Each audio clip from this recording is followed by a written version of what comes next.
Hello everyone. What do you think of when you hear the word chav, Ned, or white trash? Maybe you've never thought about it, but these subcultures are truly diverse and keep changing. You know, it would be naive to assume that people from these social groups look the same all over the world.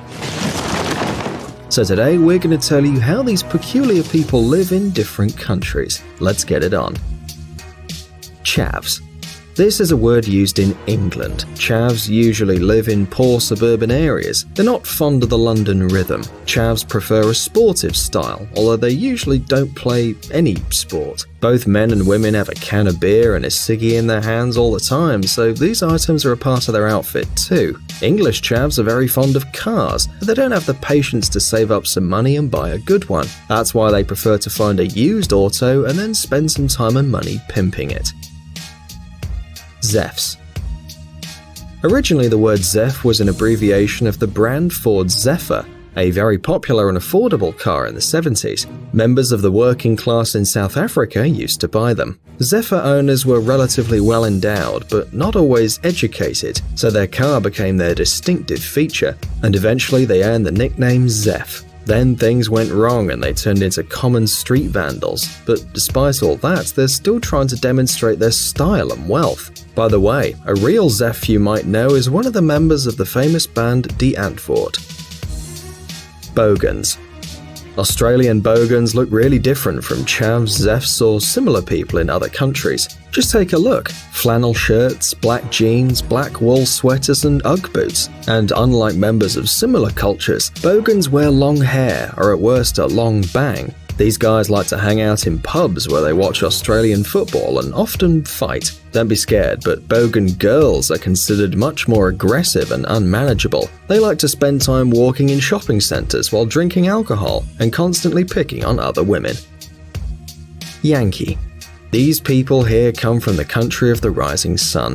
In fact, there are many marginal people in Japan. Young people pick up subcultures of different countries and transform them in a very intricate way. So for example, Yankees are fond of night motorcycle racing and small robberies and often attack passers-by. If you see a group of young people in Japan working overalls, then just stay away from them. This is the hallmark of the members of this culture. Although some might become future members of the Yakuza, Yankees are much more harmless and their crimes are limited to petty theft, vandalism, and fights.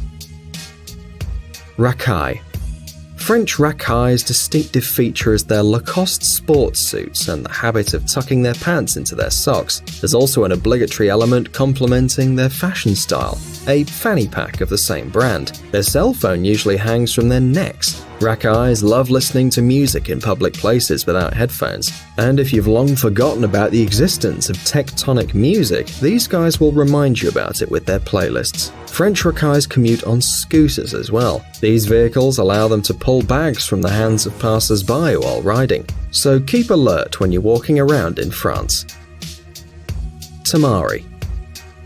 If you think that the Italian delinquent class looks like they just left the catwalk in a fashion show, we're gonna have to disappoint you. In fact, Italian Tamari are no different from their colleagues in other countries. This is especially true about Naples, where you can often meet young people which look weird. As a rule, they wear tight jeans, a shining earring in one ear. Their hair is shaved in the back and has a fleece in the front. These guys are constantly making noise, thereby attracting attention in the street and on transport. They litter on the streets as well, and their musical choice is limited to the so-called neo-melodica, which is low-grade Italian pop music.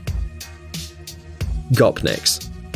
Russian gopniks are young people who lead a very daring lifestyle. Often they come from poor or dysfunctional families. They don't aspire to have an education and prefer primitive entertainment. Some time ago, the Russian word gopnik meant a person inclined to commit robbery. Nowadays, not all of them are thieves, but only because they're cowards, not because they respect the law. These guys love sports suits, caps and sneakers. And Russian gopniks love wearing sweatpants with Oxford shoes.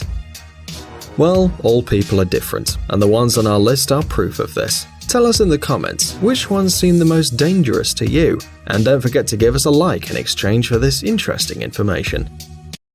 If you like our video, then please like, comment and subscribe. And thanks for watching.